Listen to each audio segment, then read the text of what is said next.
Hey everyone, I hope you guys are doing well. I know that it's probably a busy week for you guys, probably a busy month for you guys. I haven't been talking to you guys recently because we've been moving into a new studio.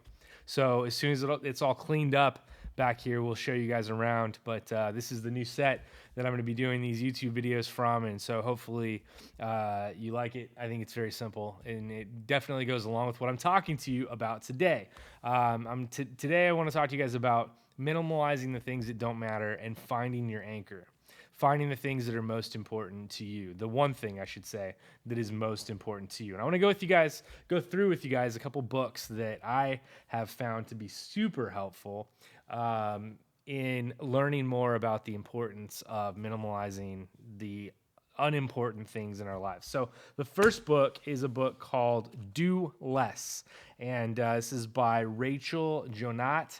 And a very good book. It's very simple. It's about minimalizing different parts of your life. It talks about money. It talks about just life in general, work. But it also talks about relationships. And one of the parts that kind of popped out to me in this book is she mentions something from a British anthropologist, Robin Dunbar. She developed a theory called Dunbar's number, and what it is it's the amount of people that our human brains are able to actually have as acquaintances or colleagues. Basically, it's the amount of people that you can actually call true friends, or you can call not even like close friends, but people that you can actually have relationships with. And that number is 150. Somehow, she came up with this number, and basically said that our human minds can understand and remember 150 people's names and what they do, basically. And so, it she ends up using the idea of social media as an example of having too many people that we need to catch up on or to keep up on. And so that's something that I want you guys to seriously think about your relationships. Who are you actually trying to connect with?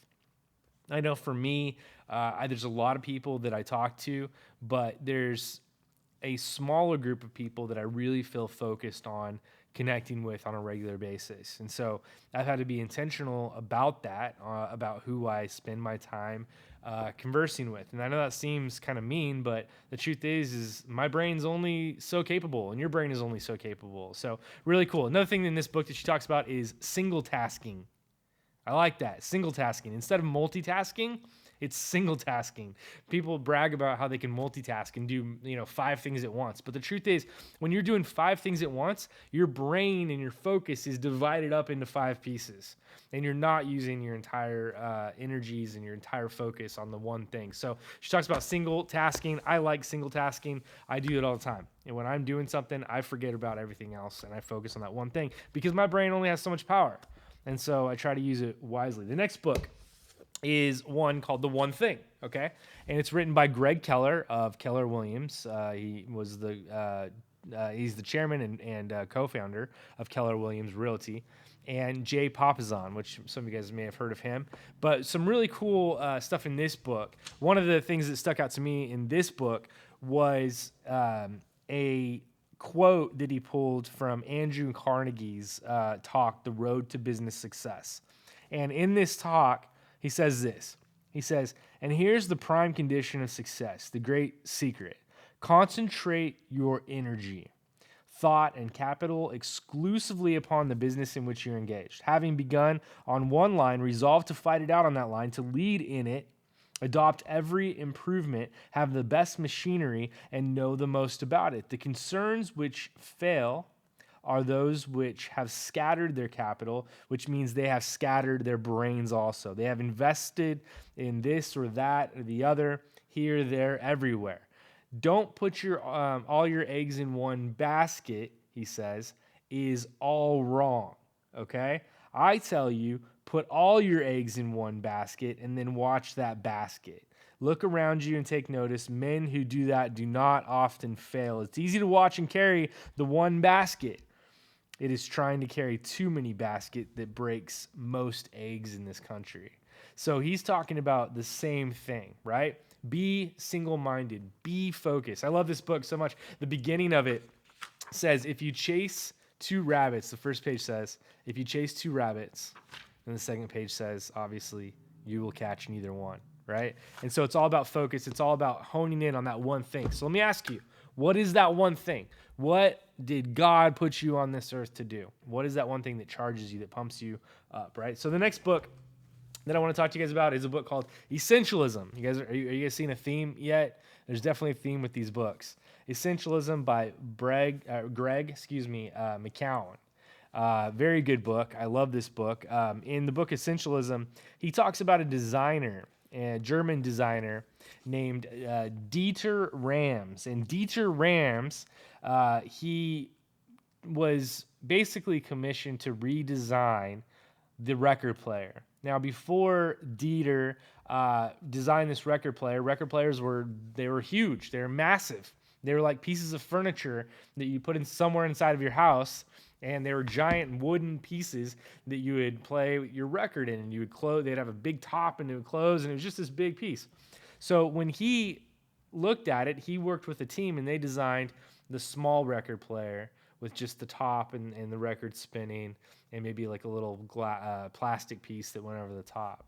And he really just took out all the pieces that didn't matter, that didn't belong. But it was not what he did that sticks with me. It was what he said that sticks with me. And Dieter's mantra was less but better. And that stuck with me for the last couple of years, that I want to focus on doing less but better. I'm a communicator. I speak at churches. I speak online a lot, and I want to do better at that. I want to be better at that, and so I'm focusing on improving in that. And it's funny how when you focus on doing this one thing, it's funny how much you will improve. I know that I'm not the best in the world, but I know that I'm better than I was because I'm focusing on that one thing. And so the last book that I want to share with you guys is my favorite book. It's the Bible, right? And before you turn it off, before you say, whoa, I don't need to hear this, I want you to just give this a chance for a second, okay? In the book of Mark, we have a story about Jesus, and he is kind of becoming a big deal at this point. People are starting to notice who he is.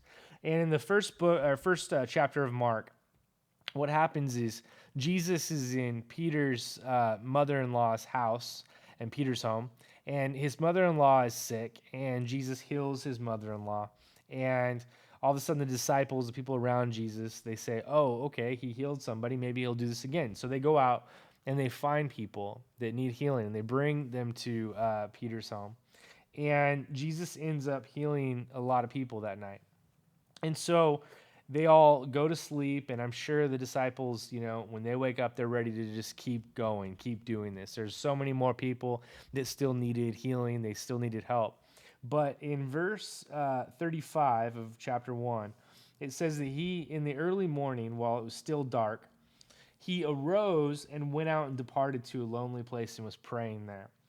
In verse 36, and Simon, who's Peter, right, and his companions hunted for him.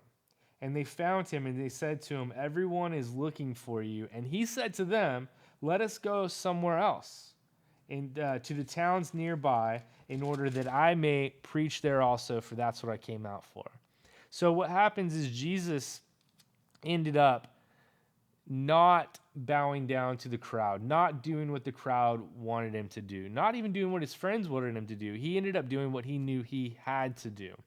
And he was able to make that distinction because he broke away and he spent time in prayer, and he spent time searching out and thinking about the things that he needed to do. And so when these disciples and friends of him came and said, let's they need you back here at Peter's house, and we need to continue working hard and healing all these people. They're waiting for you. The crowd is waiting for you. He said, nah, I'm not doing that. I'm going to go over here because I know what my purpose is and I know what I'm supposed to be doing. So Jesus really did know what his one thing was. And so I want to just encourage you guys today to just really focus on that one thing and double down on it. Double down on who you are. Double down on the person that God created you to be, okay? I love you guys. Thank you guys so much for watching. I will be back with another one of these next week. And so I'll talk to you guys later. Thanks for subscribing. Thanks for watching. See you next week.